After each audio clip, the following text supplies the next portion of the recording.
Octaedro, Redes y Educación, una serie del podcast de Octaedro. Los jóvenes pasan aproximadamente 30 horas a la semana en las redes sociales. Esto supone el 75% de una jornada laboral completa y, si pensamos en estudiantes universitarios, equivale casi al doble del tiempo que pasan en las aulas. Hemos integrado y naturalizado tanto las redes sociales en nuestro día a día que, aun sabiendo que nos roban el tiempo y la atención o incluso que nos controlan y nos dominan, nos cuesta alejarnos de ellas. ¿Qué impacto tiene todo esto en nuestra salud? ¿Cómo afecta al modo en cómo nos relacionamos? ¿Y cómo podemos proteger a los más jóvenes? Para abordar estas preguntas, contamos con Santiago Giraldo Luque, de la Universidad Autónoma de Barcelona, autor, junto a Cristina Fernández Rovira, de la Universidad de Vic, del libro Secuestrados por las redes, el cual será publicado próximamente por Octaedro. Inauguramos con él esta nueva serie de podcasts, Octaedro, Redes y Educación, donde hablaremos sobre cómo funcionan las redes sociales. Pero además, Santiago volverá en futuros episodios para seguir profundizando en el libro, hablando de otros temas como cuáles son los efectos en nuestra salud y cuáles son los efectos que tiene en nosotros como sociedad. Pasamos ya al episodio y espero que lo disfrutéis. Bienvenido, Santiago. Es un placer tenerte aquí, inaugurando la temporada de Octaedro, Redes y Educación. Hablamos en torno al libro que has escrito junto a Cristina Fernández, Secuestrados por las redes. Después de la investigación que habéis llevado con jóvenes y de la cual nace el libro, ¿diríais que efectivamente tenemos un problema de adicción a las redes sociales? Hola Paula, un placer estar en este podcast. Sí, lamentablemente creo que así es, y los datos de nuestras investigaciones, al menos por autodeclaración de los propios jóvenes, indican que efectivamente hay un problema de adicción, básicamente porque no pueden controlar el uso que hacen de su teléfono móvil, en el que principalmente hacen uso de las redes sociales. En segundo lugar, porque los estudiantes, sobre todo los jóvenes que hemos encuestado, entrevistado a lo largo de estos años, suelen pensar que consumen menos tiempo. Y después, porque lo usan como una forma de evadirse de las cuestiones cotidianas que les generan alguna tensión. Estos dos elementos, sumados a otros, configuran lo que científicamente se denomina una adicción, y creo que abordarlo de esa manera ayudaría también a encontrar soluciones desde una perspectiva más de salud pública. ¿Y cómo consiguen las redes atrapar nuestra atención, secuestrarla, como decís? Lo hacen de una manera muy sofisticada. La atención de los humanos pues está orientada a recibir impulsos del ambiente, y lo que han hecho las redes es conseguir atraer a tres de nuestros sentidos: la vista, el tacto y el oído. Y claro, cuando tienes estos tres sentidos atraídos por notificaciones, por vibraciones, por sonidos que te están llegando de forma continua, se conecta con nuestro cerebro a través de sistemas de recompensa y sistemas que para los usuarios han sido característicos de su crecimiento, ¿no?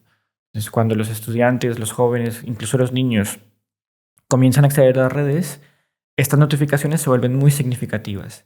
Y cuando empiezan a ser significativas, cuando recibes una notificación un poco más grande, ya te recuerda esa satisfacción y no tienes salvación, ¿no? Estás adicto a esa recompensa que te genera, y a partir de ahí estás perdido. Por eso los jóvenes, o las plataformas mejor, intentan captar a los niños con este sistema para que lo aprendan rápidamente, lo incorporen a su vida cotidiana y no puedan ya salir de esa gratificación que les genera la notificación.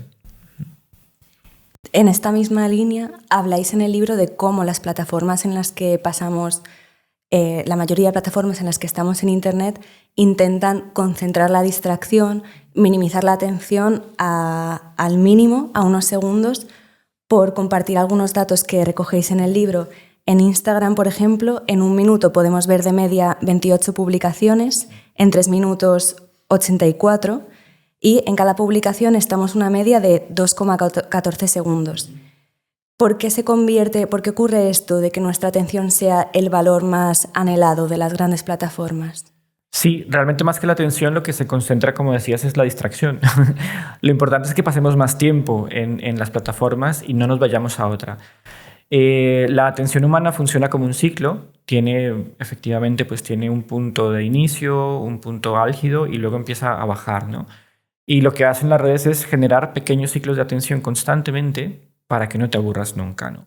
A nivel cinematográfico o a nivel audiovisual, pues esos ciclos existen, pero estábamos acostumbrados a que fueran un poco más largos y que la narración completa configurara un conjunto para que no te distrajeras, y al mismo tiempo los espacios de audiovisual, etcétera, tenían como protecciones a otras distracciones, igual que el salón de clase. Antes estaba aislado, no tenías las notificaciones todo el tiempo compitiendo con el discurso, quizás a veces aburrido de los profesores, pero no existían esas distracciones eternas y constantes, ¿no? Entonces, lo que hacen las redes es automatizar ese sistema de atención, hacer pequeños ciclos constantes de 2-3 segundos en donde sube la atención y en cuanto baja, pasas al siguiente contenido. Y eso hace que empiece un nuevo ciclo de atención y termines estando todo el tiempo en esa red social sin aburrirte. Y una de las, yo creo que le pasa a todos los usuarios, ¿no? No se dan cuenta del tiempo que pasan haciendo scroll y scroll y scroll, pero la verdad es muy, muy, muy cruda, ¿no? Los 2 segundos que le dedicamos a una atención, a un contenido, perdón, comparados con la cantidad de horas que una persona pasa preparando la publicación, pues es un poco triste. Justo cogiendo esta idea que mencionas, en el libro también habláis de el poder, la característica del poder en las redes sociales, cómo es invisible, omnipresente, y lleva a esta nueva libertad de la que habláis, que llega a ser una dominación sofisticada. Entonces caemos en la fantasía de creernos libres porque estamos publicando el contenido que queremos o reaccionamos como queremos a las publicaciones de otras personas, pero al final estamos regalando todos nuestros datos. ¿De qué manera son usados estos datos? ¿Cómo nos pueden manipular a través de ello? Yo creo que una parte fundamental de lo que explicamos en el libro es ese poder de dominación que tienen las redes sociales sobre lo que los jóvenes quieren ser de mayores y las decisiones que toman en su vida cotidiana, ¿no? Una de las características básicas del funcionamiento del poder y un poco a nivel más teórico, ¿no? Es encontrar la forma para que tú puedas hacer que las otras personas hagan lo que tú quieres de la manera menos invasiva posible, ¿no? Cuando haces una guerra y tienes muchas armas, puedes persuadir a alguien por la fuerza. Pero el mayor ejercicio del poder posible es que no te des cuenta que te están orientando hacia determinada acción o hacia determinado pensamiento, etcétera, etcétera. El poder tremendo que tienen las redes sociales es que logran modificar o alterar o introducir comportamientos en los jóvenes orientados, no creo que de una forma manifiesta por las redes sociales, pero sí orientados a determinados comportamientos que los jóvenes terminan por hacer. Un ejemplo concreto es definir a dónde vamos de vacaciones a partir de las publicaciones que vemos en Instagram o de lugares que parecen maravillosos en TikTok, ¿no? Y esto, pues lo que nos obliga a pensar es, claro, estamos pasando de la construcción de identidades, de construcción de pensamientos marcadamente ideológicos, a partir de lo que funciona en redes sociales. Y varios estudios, sobre todo periodísticos, han demostrado que la configuración de los algoritmos de las redes sociales, principalmente de Meta, lo que han intentado únicamente es que los jóvenes y los usuarios estén más tiempo en ellos. Eso hace que esa condición pues, premie comportamientos un poco sociales, ¿no? O poco adecuados para la democracia, como los pensamientos relacionados con el odio, la migración, etcétera, etcétera. Y eso claro, nos obliga a pensar en cómo manipulan determinados comportamientos en los usuarios y hace que se evite que el usuario mismo tenga la construcción propia de identidad. Se queda vacío de ello. Y eso creo que es un problema muy, muy relevante en el uso que los jóvenes hacen de las redes sociales. Se quedan como sin respuestas a los problemas que tienen en su vida cotidiana y se ponen muy nerviosos. Aunque ya has comenzado a mencionar alguno, ¿cuáles serían los riesgos de todo esto? Yo creo que en el libro planteamos 3 riesgos principales. El primer riesgo es la concentración económica de, en general, toda la economía. No solamente con las redes sociales, pero sí con toda la economía de plataformas. Lo que está un poco en riesgo es el sistema global de funcionamiento económico en el mundo, ¿no? Pasar de una economía basada en la producción de materiales a una economía en la que no se produce realmente nada y no se establece una relación comercial con lo que produces es un cambio muy importante y nos conduce un poco hacia un nuevo feudalismo tecnológico, ¿no? Tú estás pagando más o menos un uso rentista de las plataformas y no tienes ninguna retribución a cambio, solamente te dejan usarlo, ¿no? Es como el feudalismo tradicional, pues lo que hacías era estar en unas tierras, utilizarlas, cultivarlas para tu subsistencia y dabas todos los excedentes al señor feudal, ¿no? En este caso pasa lo mismo. Estás dando todos tus datos, todo tu usuario, todo tu comportamiento social, familiar, íntimo, solamente por el hecho de poder usar las redes, porque nos han vendido la idea y te la has tragado un poco de que si no estás en redes no tienes vida, ¿no? Ese es uno de los puntos fundamentales. El segundo riesgo principal es, como hablábamos de la adicción, es el problema de la salud mental en los jóvenes, ¿no? Esto está muy claro porque estudios en Estados Unidos han empezado a detectar el impacto que tiene los problemas de salud mental producidos por la tecnología en los sistemas de salud pública sanitarios, ¿no? Entonces, esto hace que todos los problemas de salud se conviertan en un consumo más alto de recursos públicos de los que se emplean para curar otras enfermedades, y esto es muy importante. Y el tercero tiene que ver con los riesgos sociales, ¿no? Tenemos problemas hoy en día para defender valores democráticos.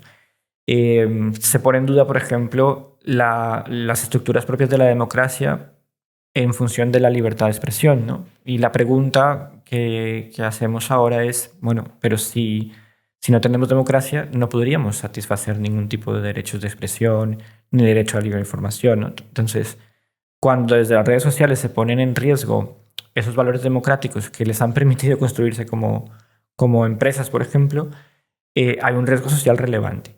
Y asociado a ello y a la conducción un poco ideológica de lo que funciona en las redes, nos hemos dado cuenta que la polarización, que los efectos como de exacerbar los contrarios es lo que funciona, y eso ha hecho que todo se polarice de una manera muy radical. Sí, justo, que no hay un espacio para el diálogo, para el encuentro o intercambio de opiniones que pueden ser diferentes. Todo es, como dices, polarizado y cada vez más. Sí, es imposible dialogar en redes sociales. Al inicio todos creíamos que era posible, pero bueno, no solamente hace falta intentar convencer a alguien de tu familia en un grupo de WhatsApp de que piensa diferente que tú, convencerlo de lo contrario, es imposible. Hay una idea interesante y que considero que es clave en vuestro libro, que es que en las redes sociales las redes no crean el contenido, sino que el contenido eres tú. ¿Puedes desarrollar un poco esta lógica que tienen las redes? Sí, lo que hacemos en realidad es llenar un escaparate vacío, ¿no? En redes sociales, pero también en plataformas de compartir contenido e incluso en Amazon. Lo que hace el usuario es dotar de valor a una plataforma que sin ese contenido sería, bueno, no costaría nada, ¿no? Pero el usuario no recibe nada a cambio de ello, ¿no? Los estudiantes que hemos entrevistado nos dicen que sí, que reciben muchas cosas a cambio, ¿no? Bueno, tienen una posible apariencia de visibilidad social, pueden socializar con diferentes personas, pueden encontrar referentes que les llaman la atención y tener como alguna relación incluso con ellos, ¿no? Pero todo el contenido que se genera, todos tus datos, toda tu forma de vida que queda expuesta para la plataforma, en realidad es el valor y lo estás aportando de forma totalmente gratuita. ¿Tendríamos que tener algún tipo de rédito económico? Pues yo creo que sí, porque si hay alguien que se beneficia con tu trabajo, con las horas que tienes para producir el contenido, con el sueldo que invierten tus padres en comprarte el primer iPhone que quieres, todos esos recursos son gratuitos, ¿no?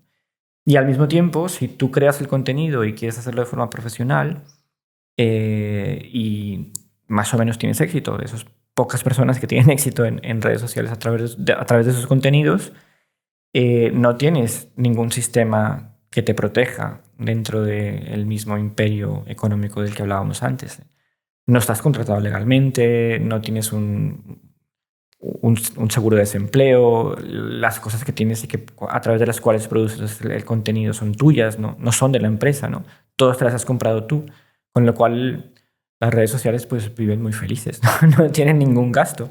Al contrario, todo lo que generan es para ellos mismos y dan alguna dádiva muy generosa para los que generan muchísimos ingresos a ellos mismos. Muy bien, pues muchísimas gracias. Llegamos al final de este primer episodio, pero tendremos más contigo para continuar profundizando en el libro de Secuestrados por las redes. Y muchas gracias también a todos nuestros oyentes y espectadores. Hasta el próximo episodio.